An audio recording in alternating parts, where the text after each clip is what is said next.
So hello very good evening students. आज आपको हम बताने वाले हैं क्लास 12 फिजिक्स का लास्ट दो टॉपिक यानी दो चैप्टर की बात करते हैं, जिसको हम बोलते हैं न्यूक्लियर, जिसको हम नाभिक बोलते हैं, और हमारा जो आखिरी चैप्टर होगा, लास्ट चैप्टर होगा, जिसको हम बोलते हैं सेमीकंडक्टर डिवाइस, जिसको हम अर्धचालक उपकरण बोलते हैं। इसमें क्या क्या इंपॉर्टेंट है, यहाँ से क्वेश्चन आपको 3 मार्क्स MCQ देखने को मिल जाएगा, 1 मार्क्स में भी क्वेश्चन आता है। बात करो कि सब्जेक्टिव का, तो चांस हो सकता है कि एक क्वेश्चन आपको सेमीकंडक्टर से देखने को मिल सकता है। तो स्टार्ट करने पहले आपको बता दो कि अगर आपने हमारा वेबसाइट को विजिट नहीं किया तो इसको जाकर नोट कर लो कॉपी में, है ना। वीडियो पॉज करके इस वेबसाइट को नोट कर लेना और टाइम टू टाइम विजिट करते रहना, क्योंकि हम वहाँ पर रेगुलर PDF अपलोड करते रहते हैं। तो लेट नहीं करते हैं, स्टार्ट करते हैं। आज का हमारा पहला टॉपिक स्टार्ट करते हैं।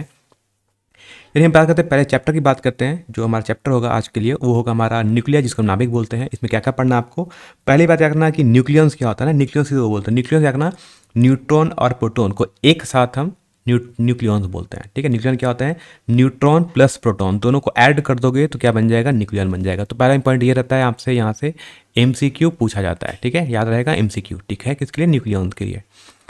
अगला बात आता है कि मास एनर्जी का रिलेशनशिप पूछा जाता है, डायरेक्टली आपका MCQ में आता है। रिलेशनशिप क्या होता है, ये होता है E=mc²। ये वाला फॉर्मूला पढ़ना, इसको बोलते हैं आइंस्टीन का मास एनर्जी रिलेशंस बोलते हैं, यानी द्रव्यमान ऊर्जा में संबंध होता है। ये वाला फॉर्मूला पढ़ लोगे E=mc²। तो ये क्वेश्चन भी आपसे MCQ में आता है। बात करते हैं, अगला टॉपिक है, इसको लोग बोलते हैं डेंसिटी, है ना। इसको बोलते हैं न्यूक्लियस की डेंसिटी, यानी जो हमारा नाभिक का जो घनत्व होता है वो कितना होता है, इसका डायरेक्टली वो फॉर्मूला पूछते हैं ना। ये क्या रखता है, ये कांस्टेंट होता है। ये वैल्यू क्या आती है ना, ये वैल्यू मतलब कांस्टेंट होती है, मतलब स्थिरांक होता है ना, यानी फिक्स होता है। और इसकी वैल्यू कितनी होती है, तो अराउंड होती है 10⁻17, है ना, यानी 10⁻17 kg पर मीटर क्यूब, यानी पर मीटर क्यूब में पर मीटर क्यूब में कितना इसका मास होगा, तो 10⁻17 kg। ये सारे के सारे पॉइंट हैं जो मैंने पहले बताया, ये सारे के सारे पॉइंट है। इसमें एक MCQ आपसे यहाँ से पूछ देखने को मिलता है हर साल की भांति। ऐसा नहीं कि इस साल मैं कह रहा हूँ, मैं हर साल बोलता हूँ और क्वेश्चन आ भी जाता है।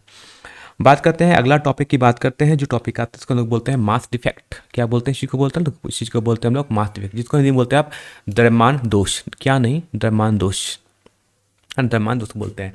तो मास डिफेक्ट क्या होता है, तो आपको याद होगा कि मास डिफेक्ट होता है कि जो आपका न्यूक्लियस, मैं इसको मैं अच्छे तरह से आपको एक्सप्लेन करूंगा जब मैं चैप्टर का 1 से रिवीजन कराऊंगा। तो या अगर आप मेरा बहुत डिटेल्स लेक्चर देना चाहते हैं तो कभी आप मुझसे पढ़े होते तो मैं आपको बताता कि एक्चुअली मास डिफेक्ट होता क्या है ना।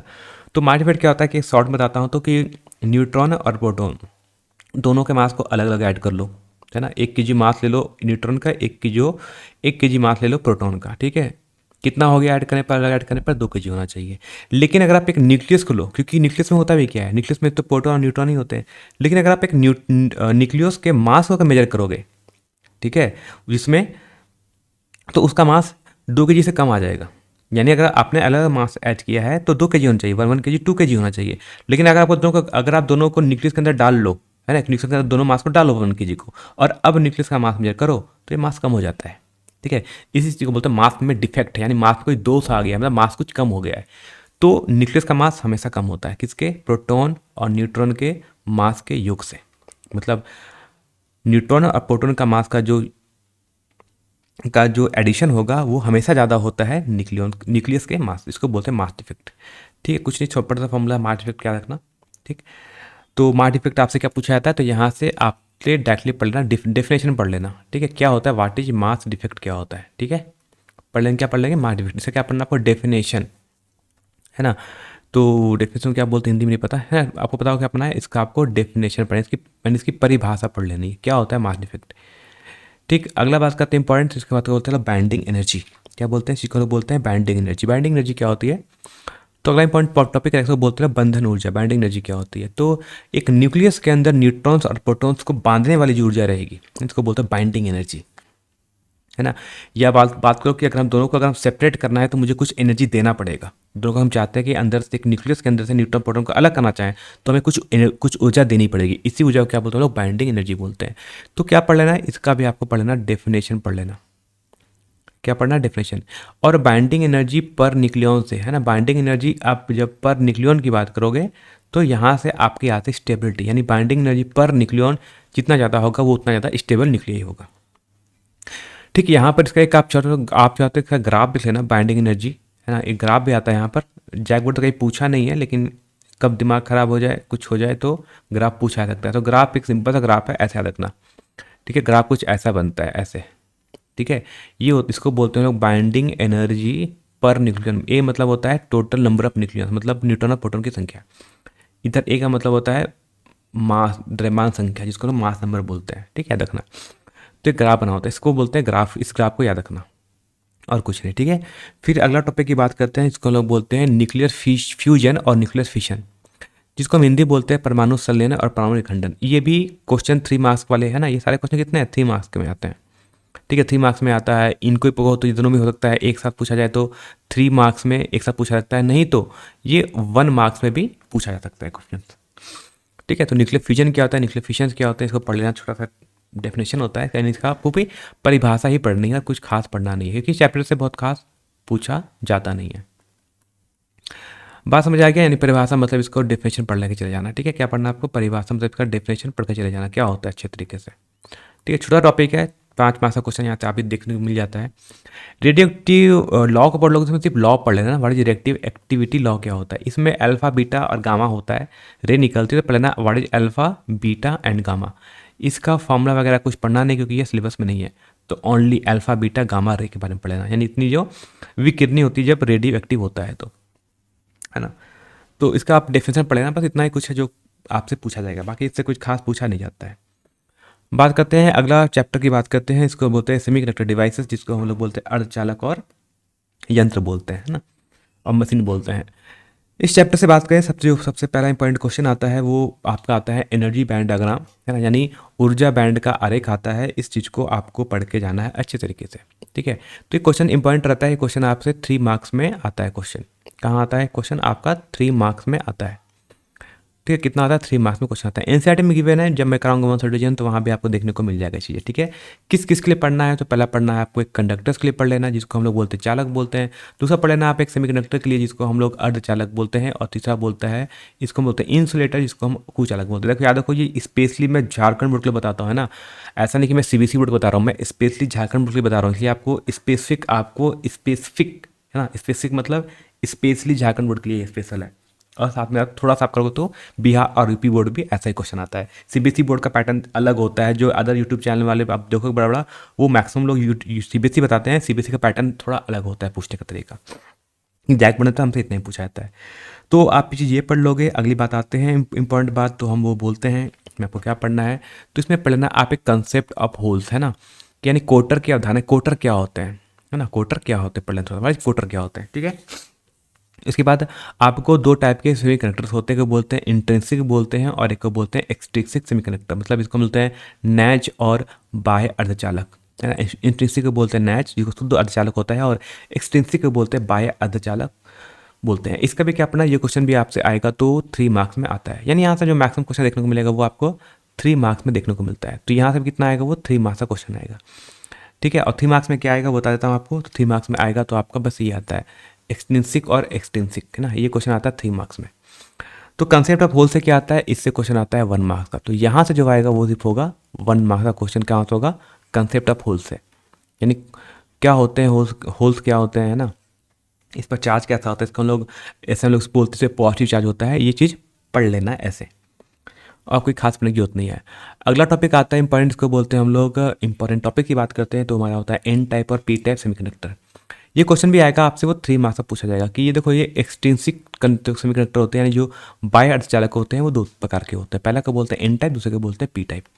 ठीक है, तो ये सब किसके एग्जाम्पल है, हमारा एक्सट्रिंसिक यानी बाह्य अर्धचालक के एग्जाम्पल है। ये क्वेश्चन डायरेक्टली इनके बीच में डिफरेंस क्या होता है ये पढ़ के चले जाना, अच्छा क्वेश्चन आता है। बात करते हैं टॉपिक नंबर 4 की बात करते हैं, तो यहाँ जो इंपॉइंट रहेगा वो आपका रहेगा पीएन जंक्शन। अब पीएन जंक्शन बताऊंगा आपको क्या रहेगा। पीएन जंक्शन क्या होता है कि जब एक पी टाइप और एन टाइप के सेमीकंडक्टर को मिला लेते हैं तो पीएन जंक्शन बनता है। तो मैं छोटा सा इन शॉर्ट में आपको बता ही देता हूँ, है ना। और आप लोग कमेंट नहीं करते हो, अगर कमेंट नहीं करोगे वीडियो में तो मैं कुछ आपको नहीं बता पाऊंगा कि आपको प्रॉब्लम क्या चल रही है। तो जब तक कमेंट नहीं करोगे तब तक हम आपको एग्जैक्टली हम आपके प्रॉब्लम नहीं समझ पाते हैं कि आपको प्रॉब्लम कहाँ हो रहा है। कमेंट करोगे तो बताओगे तो हम आपके प्रॉब्लम समझ पाएंगे। तो ये होता है पी टाइप, ये होता है एन टाइप, है ना। जब पी टाइप और एन टाइप के सेमीकंडक्टर को हम आपस में ज्वाइंट करते हैं हीट करके किसी तरह, तो क्या होता है यहाँ पर कुछ बीच में क्या होता है, इससे एक जंक्शन बन जाता है, इसको हम बोलते हैं पोटेंशियल बैरियर, जो मैंने यहाँ लिख के रखा है ना। ये क्या बोलते हैं संवाद्य बाधा बोलते हैं। इस चीज़ को लोग बोलते हैं पोटेंशियल बैरियर। क्या बोलते हैं इस चीज़ को, इस चीज़ को लोग बोलते हैं पोटेंशियल, बोलते हैं बैरियर। ठीक है, जिसको हम लोग बोलते हैं संभाव्य बाधा बोलते हैं। इसमें क्या होता है कि जहाँ पी साइड में आपका नेगेटिव आयंस होता है, रखना, इसको नेगेटिव आयंस बोलते हैं, और जहाँ पे एन साइड होता है वहाँ पर पॉजिटिव आयंस होते हैं। तो ये नेगेटिव और पॉजिटिव आयंस है, इसको इलेक्ट्रॉन और प्रोटॉन मत बोलना, इसको क्या बोलते हैं, इसको बोलते हैं ये आयंस है। ठीक है, ये क्या है, ये आयन है, पॉजिटिव और नेगेटिव आयन है यहाँ पर। ठीक है, ये मूव नहीं करते हैं, ये आयन फिक्स है, ये मूव नहीं करते हैं, और इसको बोलते हैं पोटेंशियल बैरियर बोलते हैं। तो ये क्वेश्चन पढ़ लेना, पोटेंशियल बैरियर। ये क्वेश्चन आएगा आपसे एक 1 मार्क्स में, यहाँ से पूछा था व्हाट इज पोटेंशियल बैरियर। ठीक है, या फिर ये एमसीक्यू में आता है कि पोटेंशियल बैरियर जो होता है या जंक्शन होता है, जहाँ पर जो जॉइंट होता है उसको लोग जंक्शन बोलते हैं, जहाँ पर चीज़ आके मिलती है उसको क्या बोलते हैं, लोग जंक्शन बोलते हैं। तो जो पोटेंशियल बैरियर होता है वहाँ पर एक जंक्शन बन रहा है ना, इस जंक्शन को तो याद रखना कि जो हमने यहाँ पर एक जंक्शन बनाया है ना, यहाँ पर जो जंक्शन बनाया यहाँ पर क्या होता है, तो बोला कि यहाँ पर पॉजिटिव और नेगेटिव आयंस होते हैं, और इस जंक्शन को क्या बोलते हैं, पोटेंशियल बैरियर बोलते हैं। तो ये क्वेश्चन मैं आपको बता दिया किसके लिए, 1 मार्क्स या फिर आपका एमसीक्यू में क्वेश्चन आता है, बस, और कोई खास पढ़ने की जरूरत नहीं है। फिर से एक बात बता दो कि जैकबोर्ड अभी तक कोई अपना ऑफिशियली बात कहो तो ऑफिशियली अपना उसने कुछ मॉडल सेट जारी नहीं किया है, जिससे आपको भी 100% कोई कंफर्म नहीं कह सकता है कि पैटर्न क्या है। जो बोलता है आपके इधर उधर से बातें सुनोगे, बहुत लोग कहानी सुनाएंगे आपको, ऐसा है वैसा है, कुछ नहीं है, किसी को कुछ नहीं पता है, सब अंधे मंदारे में तीर मान रहा है। लेकिन मैं आपको रियलिटी बताता हूँ, अब तक जब तक जैकबोर्ड का कुछ ऑफिशियली मॉडल सेट नहीं आएगा तब तक आप कुछ भी नहीं कह सकते हो। बस अपनी पढ़ाई करते रहो, टॉपिक्स यही रहेंगे, टॉपिक्स यही पढ़ के जाना है, तो मैं आपको बस टॉपिक ही बता सकता हूँ। ठीक है, इतना याद रखना। तो पीएन जंक्शन बताइए, इसका डायग्राम है पीएन जंक्शन का। बात करते हैं आज के जो लास्ट 3 टॉपिक होंगे, उसका नाम बताया। पहला होता है working of A PN junction in both type, forward bias और रिवर्स बायस। इसमें क्या पढ़ना, जो पूछा था वार्ड डायरेक्टली है ना, कि what is forward bias and what is reverse bias, है ना। इसको बोलते हैं अग्रदिशिक बायस और बोलते हैं पार्श्वदिशिक बायस क्या होता है, ये पढ़ लेना अच्छे तरीके से। ठीक है, दोनों क्या पढ़ना, ये पढ़ने का डायग्राम पढ़ लेना कि किसका ग्राफ क्या होता है। ठीक है, और इनका शॉर्ट में थ्योरी क्या होती है। ठीक है, तो ये क्वेश्चन मेरा कहता है, इसको मैं वेरी वेरी इंपॉर्टेंट क्वेश्चन बोलता हूँ ना, वेरी वेरी इंपॉर्टेंट क्वेश्चन होता है हमारा point number 5, what is forward bias, what is reverse bias. ये क्वेश्चन भी आएगा आपसे 3 मार्क्स में पूछा जाता है। ठीक है, बात समझ आएगा, यहाँ तक आप चाहे तो कर सकते हैं। अगला जो 2 पॉइंट टॉपिक होता है जो कि आपके लिए इक्वली इंपॉर्टेंट होता है हर साल की बात ही, चाहे वो सीबीएसई बोर्ड हो, चाहे जैक बोर्ड हो, कोई भी बोर्ड हो, वो अगला टॉपिक इंपॉर्टेंट टॉपिक होता है, इसको बोलते हैं हाफ वेव रेक्टिफायर और फुल वेव रेक्टिफायर।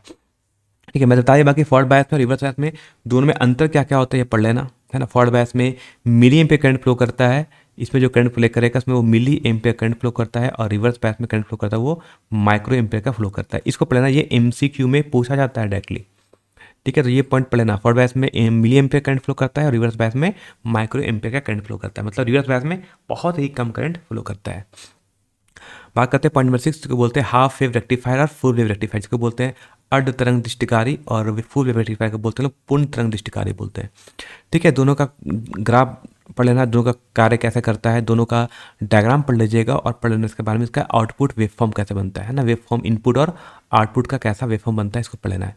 किस किस के लिए, हाफ वेव रेक्टिफायर और फुल वेव रेक्टिफायर के लिए। ये क्वेश्चन भी आता है आपका 3 मार्क्स में पूछा जाता है। ठीक है, तो इस क्वेश्चन से 5 मार्क्स का नहीं आता है, जो आएगा तो वो 3 मार्क्स या फिर 1 मार्क्स आ सकता है।